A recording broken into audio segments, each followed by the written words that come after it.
ফেলে দিলে কোনো দয়া মায়া নেই। আমি অনেকদিন আগে দয়ার মায়ার নদী পার হয়ে চলে গেছি। চলেন থেকে চলেন।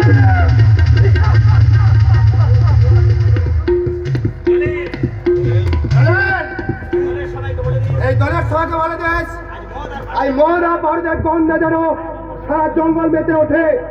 কেন সর্দার? আজ একটা নতুন বন্ধু পেলাম, বন্ধুত্ব শৃঙ্খলে বাঁধতে হবে। কিন্তু কেন মৃত্যু কোথায় এলো?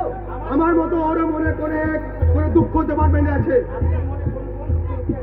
আপনার মনে কোন দুঃখ কষ্ট লুকিয়ে আছে সর্দার? শুনবি সে এক লজ্জার মর্মান্তিক ঘটনা? হ্যাঁ শুনবো। তবে শোন, আমার মা কুমারী অবস্থায় ফল বিক্রি করতো।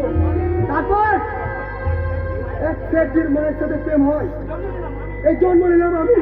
তারপর আমার মা আমাকে অনাবস্ত রেখে দিয়ে হয়ে গেল গণিকা। তারপর আমার যুগল নয়ন দিবা রজনী আর খুঁজে বেড়াচ্ছিল তাকে। আমার জীবনের সব চাইতে বড় শত্রু ওই বেঈমান মিথ্যাজ্ঞানী।